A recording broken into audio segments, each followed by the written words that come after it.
शिक्षण संस्थेचे राव बहादूर नारायणराव बोरावके महाविद्यालय श्रीरामपूर।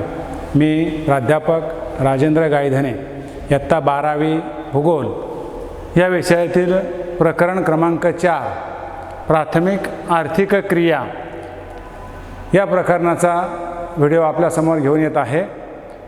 विद्यार्थी मित्र हो, मानवाला जीवन जगत असताना त्याच्या ज्या मूलभूत गरजा आहेत त्या म्हणजे अन्न, वस्त्र आणि निवारा या पूर्ण करण्यासाठी त्याला निसर्गातील साधन संपत्तीचा वापर करावा लागतो आणि हा वापर करत असताना मानवाकडून विविध प्रकारचे व्यवसाय विकसित होत जातात। कालानुरूप मानवामध्ये झालेला बदल, नवीन नवीन लागलेले शोध आणि तांत्रिक विकास, औद्योगिक विकास यामुळे उत्पादने मिळवण्याची पद्धती आणि ती वापरण्याची पद्धती बदलत चाललेली आपल्याला बघायला मिळते। त्यानंतर निसर्गातील ज्या साधनसंपत्ती असतात त्या साधनसंपत्तीचा वापर करून मानवाने आपल्या अन्न, वस्त्र आणि निवारा या ज्या मूलभूत गरजा आहेत या गरजा पूर्ण करण्याचा प्रयत्न केलेला आपल्याला दिसून येतो। या प्रकरणामध्ये आपल्याला मानवाच्या ज्या प्राथमिक आर्थिक क्रिया ज्या आहेत त्यांचा अभ्यास आपल्याला करावायचा आहे। मग कोणत्या प्राथमिक आर्थिक क्रिया आहे? पुस्तकामध्ये सुरुवातीलाच एक तुम्हाला रंगीत नकाशा दिलेला आहे आणि या रंगीत नकाशामध्ये मानवाचे आर्थिक व्यवसाय जे आहेत, प्राथमिक आर्थिक व्यवसाय त्याचं असणारं जागतिक वितरण हे नकाशामध्ये आपल्याला या ठिकाणी दिलेलं आहे। या ठिकाणी हा नकाशा आहे, नकाशामध्ये डाव्या बाजूला या ठिकाणी सूची दिलेली आहे। रंगीत नकाशा आहे, वेगवेगळ्या प्रकारच्या व्यवसायांचं असणारं जागतिक वितरण यामध्ये दर्शवलेलं आहे। या नकाशाचा आपल्याला बारकाईने अभ्यास करायचा आहे, त्याचं निरीक्षण करावयाचं आहे आणि दिलेल्या प्रश्नांची उत्तरं आपल्याला निरीक्षणामधून शोधावयाची आहे। बघा तिथं पहिला नकाशा जो दिलेला आहे या नकाशामध्ये पहिला प्रश्न जो आहे, नकाशामध्ये कोणकोणत्या आर्थिक व्यवसायांचं वितरण दर्शविलेलं आहे असा तो पहिला प्रश्न आहे। इथं सूचीमध्ये तुम्हाला त्याची उत्तर सापडतील। सूची तुम्ही बारकाईने अभ्यासली की त्या सूचीमध्ये त्याची उत्तरं दडलेली आहे। इथं सूचीमध्ये बघा शेती व्यवसाय दिलेला आहे, पशुपालन आहे, त्याचबरोबर मासेमारी व्यवसायाचं चित्र या ठिकाणी दिलेलं आहे, त्याचं सांकेतिक चिन्ह दिलेलं आहे। खाणकाम व्यवसाय दर्शवलेला आहे, लाकूडतोड हा एक महत्त्वाचा व्यवसाय दर्शवलेला आहे। म्हणजे या नकाशामध्ये मानवाचे जे प्राथमिक आर्थिक व्यवसाय आहेत, शेती, पशुपालन, मासेमारी, खाणकाम आणि लाकूडतोड याचं असणारं जागतिक वितरण हे खंडवाईज या ठिकाणी आपल्याला दिसते आणि हा मानवाचा एक मूलभूत व्यवसाय आहे। अगदी प्राचीन काळापासून मानवाने उपजीविकेसाठी हे केलेले व्यवसाय आहे। शेती हा मानवाचा पहिला व्यवसाय आहे। त्यानंतर पशुपालन, मासेमारी, खाणकाम, लाकूडतोड जसजसा मानवाचा विकास होत गेला, नवीन नवीन अवजारांचा शोध लागत गेला, तसं व्यवसायाचं स्वरूप मानवाचं बदलत गेलेलं आपल्याला आढळून येतं। त्यानंतर प्रश्न दुसरा जो दिला यामध्ये, लाकूडतोड हा व्यवसाय प्रामुख्याने कोणत्या अक्षरवृत्ता दरम्यान आढळतो असं त्याचं उत्तर या ठिकाणी आपल्याला द्यायचं आहे। नकाशामध्ये इथं लाकूडतोड व्यवसायाचं चिन्ह तुम्हाला या ठिकाणी दिलेलं आहे। मग लाकूडतोड व्यवसाय पाहत असताना नकाशाचं निरीक्षण करून आपल्याला त्याचं उत्तर या ठिकाणी शोधायचं आहे। म्हणजे त्या लाकूडतोड व्यवसायाचं जे वितरण आहे साधारणपणे 0 अक्षरवृत्त म्हणजे विषुववृत्तापासून हे जे मध्यवर्ती जे दिसते लाल रंगाची रेषा हे विषुववृत्त आहे, मध्यवर्ती असणारं अक्षरवृत्त। विषुववृत्तापासून साधारणपणे 62 अक्षरवृत्त उत्तर अक्षरवृत्तापर्यंत या ठिकाणी लाकूडतोड व्यवसाय हा विकसित झालेला आपल्याला या ठिकाणी दिसतो। 62 अंशाच्या पलीकडे साधारणपणे तापमान कमी कमी होत जातं, हिवाळ्यामध्ये त्या ठिकाणी बर्फ पडलेलं असतं आणि म्हणून 62 अंशाच्या पलीकडे लाकूडतोड व्यवसाय उत्तर गोलार्धामध्ये आपल्याला आढळत नाही, कारण उत्तर गोलार्धामध्ये 62 अंश अक्षरवृत्ताच्या पलीकडे बर्फ पडलेलं असतं। साधारणपणे त्या ठिकाणी जमीन बर्फाने आच्छादलेली असते, वाहतूक मार्ग निर्माण करणं शक्य नसतं आणि त्या उत्तर गोलार्धामध्ये टुंड्रा प्रकारची जी अरण्य आहेत, तैगा प्रकारची जी अरण्य आहेत त्या अरण्यामध्ये लाकूड हे मृदू प्रकारचं आपल्याला दिसते। मग अशा मृदू लाकडाच्या भागामध्ये व्यापारी तत्वावर लाकूडतोड व्यवसाय त्या ठिकाणी केलेला आपल्याला दिसून येतो। तसंच कॅनडाच्या भागामध्ये देखील बघा, या कॅनडाच्या भागामध्ये देखील सूचीपर्णी प्रकारची अरण्य आहेत, तैगा प्रकारची अरण्य आहेत आणि त्या ठिकाणी देखील आदिवासी ज्या जमाती आहेत त्या देखील लाकूडतोड व्यवसाय करतात। या लाकडाला जागतिक बाजारपेठेमध्ये मोठी मागणी असते। लाकूड सुंदर असतं, गोटीव असतं, टिकाऊ असतं आणि मजबूत असतं आणि म्हणून या लाकडाला आंतरराष्ट्रीय बाजारामध्ये मोठी मागणी असते. आणि म्हणून या 0 ते 62 उत्तर गोलार्ध या भागामध्ये लाकूडतोड व्यवसायाचा विकास जास्त दिसतो. तसंच दक्षिण गोलार्धामध्ये 0 पासून 40 पर्यंतच लाकूडतोड व्यवसाय आपल्याला दिसतो. कारण दक्षिणेकडचा जो भाग आहे दक्षिण गोलार्धामधला, या दक्षिण गोलार्धामध्ये पाण्याचा भाग जास्त आहे, भूमिखंडाचं प्रमाण कमी आहे. आणि म्हणून दक्षिण गोलार्धामध्ये 40° अक्षुरता दरम्यान लाकूडतोड सारखा व्यवसाय त्या ठिकाणी केलेला आपल्याला आढळून येतो. हे त्या प्रश्नाचं उत्तर आपल्याला या ठिकाणी देता येईल.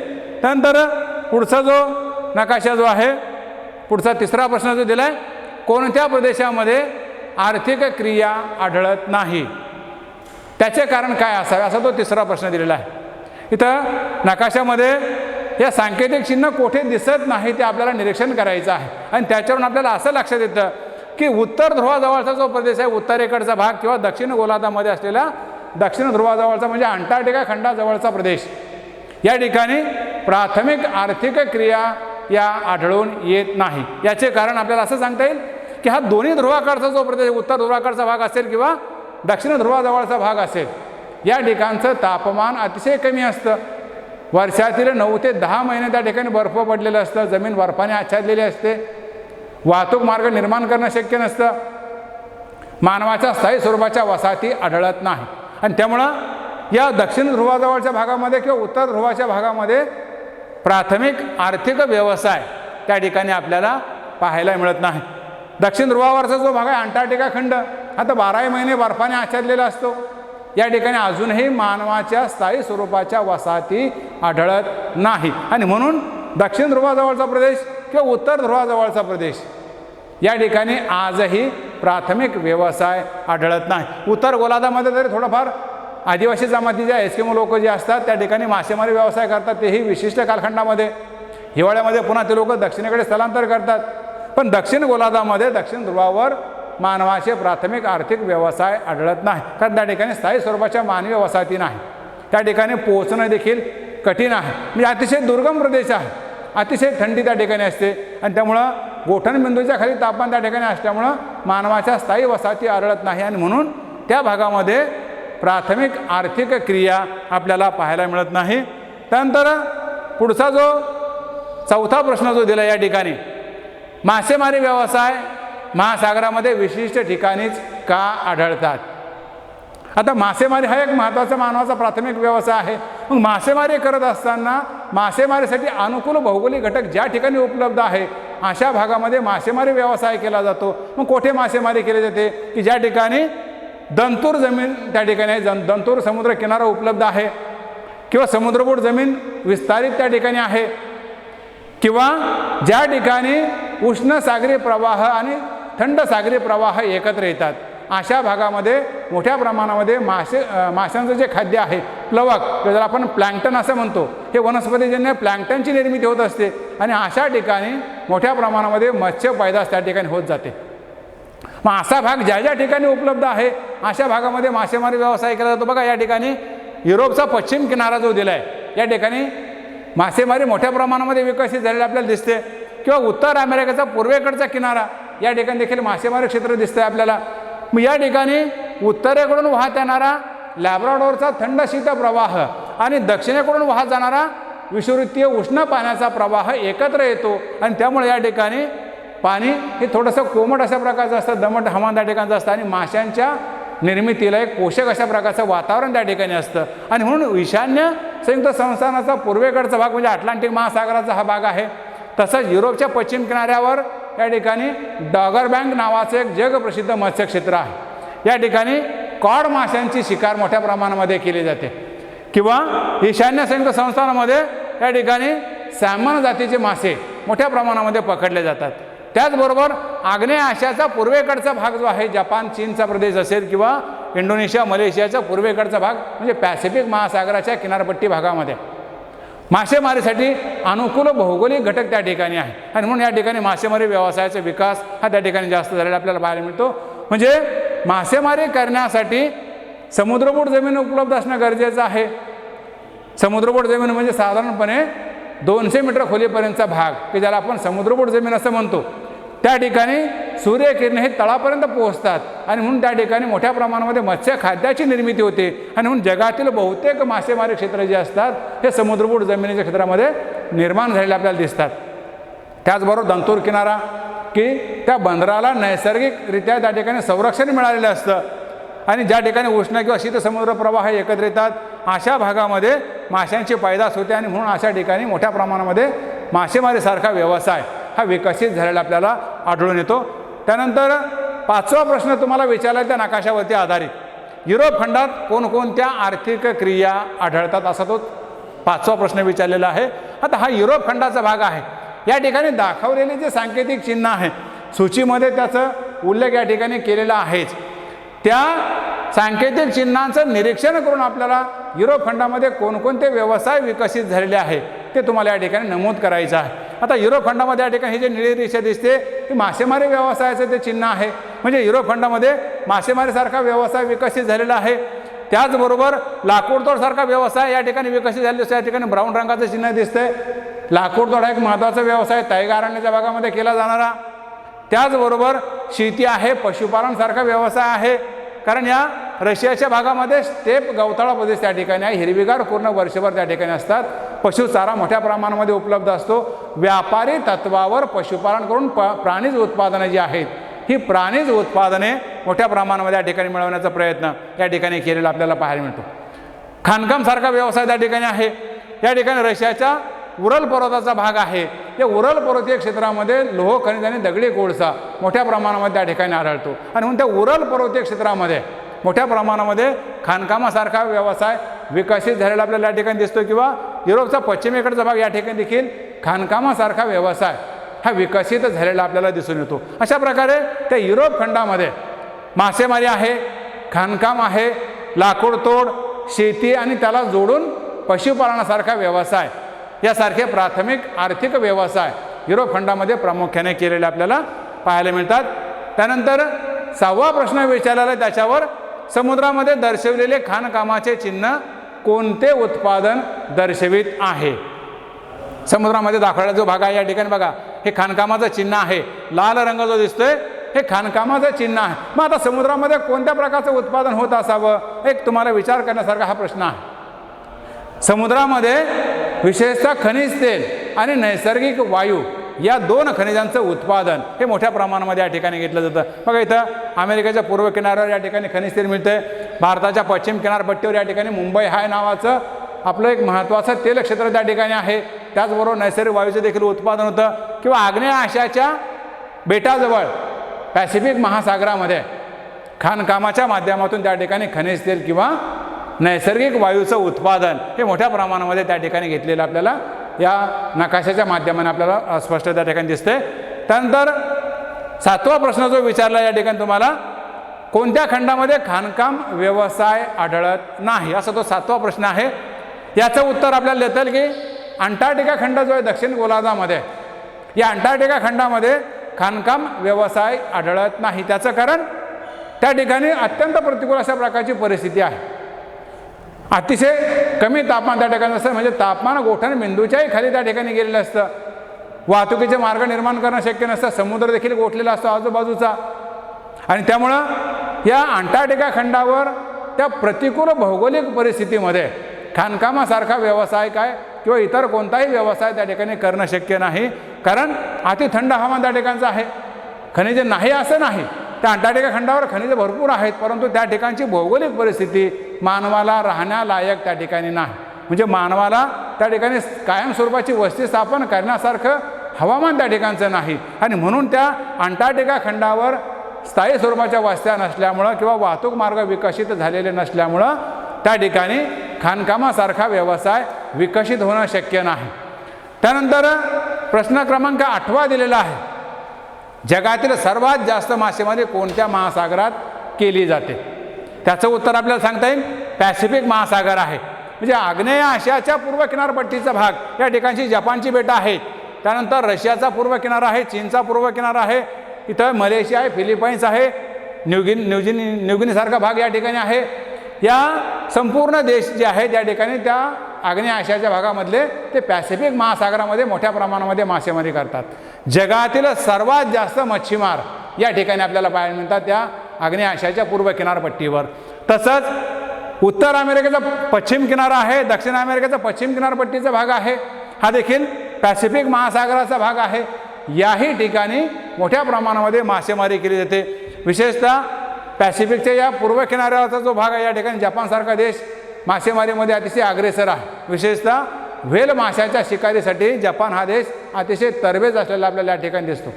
व्हेल माशाचं आकारमान प्रचंड मोठं असतं, हजारो टन वजन त्या माशाचं असतं. मग अशा मोठ्या माशाची शिकार करण्यासाठी तशा प्रकारच्या अद्ययावत त्याला बोटी आवश्यक असतात, आधुनिक अशा प्रकारच्या जाळ्यांची त्याला आवश्यकता असते आणि ते तंत्रज्ञान जपानमध्ये विकसित झालेलं असल्यामुळे जपानमध्ये अतिशय शास्त्रशुद्ध पद्धतीने व्यापारी तत्वावर मासेमारीसारखा व्यवसाय त्या ठिकाणी केलेला आपल्याला दिसून येतो. आणि म्हणून जगामध्ये सर्वात जास्त मासेमारी जी आहे ती पॅसिफिक महासागरामध्ये केलेली आपल्याला पाहायला मिळते.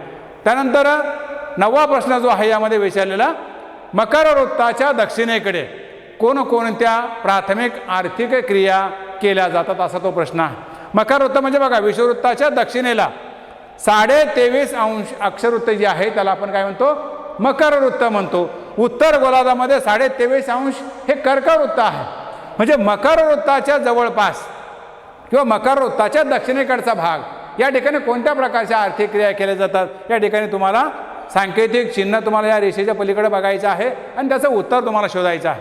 आता मकर वृत्ताच्या दक्षिणेकडचा भाग जो आहे या ठिकाणी लाकूडतोडसारखा व्यवसाय केला जातो. त्याचबरोबर मासेमारी किनारी भागामध्ये मासेमारीसारखा व्यवसाय केला जातो. या ठिकाणी ऑस्ट्रेलियाचा पूर्व किनारा आहे, दक्षिण आफ्रिकेचा दक्षिण किनारा आहे, दक्षिण अमेरिकेचा पश्चिम किनारा पट्टी त्या ठिकाणी दिसते तुम्हाला. मासेमारीसारखा व्यवसाय केला जातो. त्याचबरोबर खाणकामाचं चिन्ह देखील तुम्हाला या ठिकाणी दिसते, ब्राझीलसारख्या ठिकाणी आहे. दक्षिण आफ्रिकेमध्ये तर अतिशय प्रतिकूल परिस्थिती त्या ठिकाणी आहे, तरी देखील या ठिकाणी हिऱ्याच्या खाणी आहेत आणि म्हणून हिरा हा मौल्यवान आहे, मिळणारा परतावा जास्त असतो. प्रतिकूल भौगोलिक परिस्थिती असूनही या ठिकाणी खाणकामासारखा व्यवसाय केला जातो. किंवा ऑस्ट्रेलियाच्या पश्चिमेकडचा भाग आहे, दक्षिणेकडचा भाग आहे, या ठिकाणी देखील प्रतिकूल भौगोलिक परिस्थिती असून देखील त्या ठिकाणी सोन्याच्या खाणी आहेत, त्याचा परतावा जास्त प्रमाणामध्ये मिळतो आणि म्हणून त्या ठिकाणी देखील मोठ्या प्रमाणामध्ये खाणकामासारखा व्यवसाय हा विकसित झालेला आपल्याला त्या ठिकाणी दिसतो.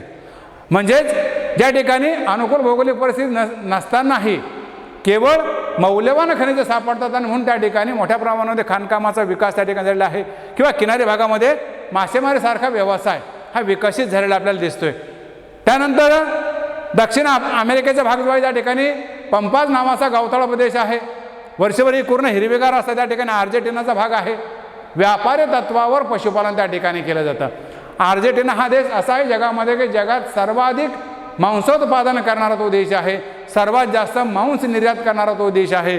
मांस त्यावर प्रक्रिया करणं किंवा ते मांस हवाबंद डब्यामध्ये पॅक करणं आणि ते जगाच्या वेगळ्या बाजारपेठेमध्ये निर्यात करणं हा महत्त्वाचा व्यवसाय या ठिकाणी केला जातो. त्याचबरोबर ऑस्ट्रेलियासारख्या देशामध्ये लोकर उत्पादन आहे, मांसोत्पादन आहे, दुग्धोत्पादनासारखा व्यवसाय त्या ठिकाणी केला जातो. म्हणजे पशुपालनावर आधारित जे व्यवसाय आहेत, दुग्धोत्पादन आहे, मांसोत्पादन आहे, लोकर उत्पादन आहे, यासारखे व्यवसाय कर्कवृत्ताच्या दक्षिणेकडच्या भागामध्ये मोठ्या प्रमाणामध्ये केलेले आपल्याला दिसतात. त्यानंतर 10वा प्रश्न तुम्हाला त्या नकाशावर विचारलेला आहे, आग्नेय आशियातील बेटांच्या समूहावर कोणत्या प्रकारच्या आर्थिक क्रिया केल्या जातात. आता आग्नेय आशिया अगोदर आपल्याला माहीत पाहिजे, हा आग्नेय आशियाचा भाग आहे. या ठिकाणी अंदमान निकोबार बेटं आहेत, इंडोनेशियाची बेटं आहेत, जावा, सुमात्रा, बोर्निओ, सेलेबस नावाची बेटं आहेत. त्यानंतर मलेशिया आहे, फिलिपाईन्स आहे, न्यूगिनीसारखा भाग या ठिकाणी आहे.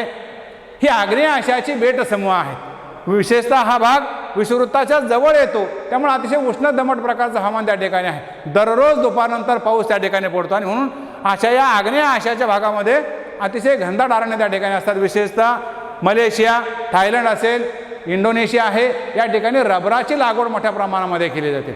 व्यापारी तत्वावर लाकडा त्या ठिकाणी रबराचं उत्पादन घेतलं जातं.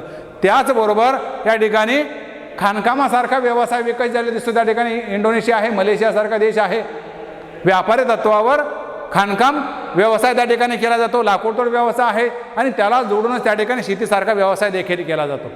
किंवा इथं हिंदी महासागराचा भाग आहे, पलीकडं पॅसिफिक महासागर आहे. या महासागराच्या पाण्यामध्ये किनारी भागामध्ये व्यापारी तत्वावर मासेमारी हा देखील व्यवसाय त्या ठिकाणी केला जातो. म्हणजेच या आग्नेय आशियाच्या बेट समूहावर लाकूडतोड सारखा व्यवसाय आहे, खाणकाम आहे, शेतीसारखा व्यवसाय आहे आणि मासेमारी यासारखे व्यवसाय हे प्रामुख्याने केलेले आपल्याला पाहायला मिळतात. त्यानंतर 11वा प्रश्न त्या नकाशावर तुम्हाला विचारला आहे. चारही गोलार्धाचा विचार करता कोणत्या गोलार्धामध्ये शेती व्यवसाय कमी प्रमाणामध्ये आढळतो? 4 गोलार्ध कोणती अगोदर हे समजून घ्या. हे जे मध्यवर्ती भागातून गेलेलं आहे विषुववृत्त आहे. विषुववृत्ताच्या उत्तरेकडे उत्तर गोलार्ध, दक्षिणेकडे दक्षिण गोलार्ध. यालाच आपण काय म्हणतो? उत्तर गोलार्धाला भूगोलार्ध, कारण त्या ठिकाणी जमिनीचं प्रमाण जास्त आहे. दक्षिणेकडे पाण्याचं प्रमाण जास्त आहे किंवा महासागराचं प्रमाण जास्त आहे, त्याला आपण जलगोलार्ध असं म्हणतो. आणि मधोमध जे रेखावृत्त जे गेलेलं आहे, मूळ रेखावृत्त 0 अंशाचं, त्याच्या पूर्वेला असणारा भाग जो आहे त्याला आपण पूर्व गोलार्ध म्हणतो आणि पश्चिमेकडे पश्चिम गोलार्ध. अशा प्रकारे हे 4 गोलार्ध मानले जातात. या 4 गोलार्धाचा विचार करता कोणत्या गोलार्धामध्ये त्या ठिकाणी प्राथमिक व्यवसाय केला जात नाही किंवा शेती व्यवसाय केला जात नाही असा तो प्रश्न विचारलेला आहे. याचं उत्तर आपल्याला सांगता येईल की दक्षिण गोलार्ध जो आहे, या दक्षिण गोलार्धामध्ये शेती व्यवसाय फारसा केला जात नाही. त्यातही पुन्हा दक्षिण गोलार्धाचा पूर्वेकडचा भाग जो आहे या ठिकाणी शेती व्यवसायाचं प्रमाण फार कमी आहे, कारण या ठिकाणी महासागराचं प्रमाण जास्त आहे, पाण्याचं प्रमाण जास्त आहे, भूमिखंडाचं प्रमाण कमी आहे. आणि म्हणून दक्षिण गोलार्धामध्ये त्याचा पूर्वेकडचा भाग आणि दक्षिण गोलार्धाचा भाग ज्या ठिकाणी आहे त्या ठिकाणी शेती हा जो व्यवसाय मानवाचा प्राथमिक व्यवसाय त्याचं प्रमाण हे अतिशय कमी असलेलं या ठिकाणी आपल्याला दिसून येतं. त्यानंतर यावर तुम्हाला विचारायला 12वा प्रश्न आहे. शेती क्षेत्राचा अक्षरवृत्ती विस्तार आणि हवामान याबद्दल टिप लिहा असा एक प्रश्न तुम्हाला विचारलेला आहे. शेती क्षेत्र आणि हवामानाचा घनिष्ठ संबंध आहे. शेतीसाठी अनुकूल अशा प्रकारचं हवामान त्याला आवश्यक असतं आणि म्हणून हा शेती व्यवसाय अक्षरवृत्ती पट्ट्यानुसार किंवा हवामान प्रकारानुसार शेती प्रकार बदलत गेले आपल्याला पाहायला मिळतात. शेतीचे प्रकार अनेक तुम्ही अभ्यासलेले असतील. साधारणपणे उत्तर गोलार्धामध्ये 0 ते 60 अंश अक्षरवृत्त जे आहे किंवा दक्षिण गोलार्धामध्ये 0 ते 60 अंश अक्षरवृत्त या दरम्यान शेती व्यवसायाचं प्रमाण आपल्याला त्या ठिकाणी पाहायला मिळतं. त्यातही पुन्हा विषुववृत्तीय भागामध्ये अतिशय दमट हवामान असतं. दररोज त्या ठिकाणी पाऊस पडतो. मग अशा विषुववृत्तीय भागामध्ये मागासलेली शेती आपल्याला त्या ठिकाणी पाहायला मिळते.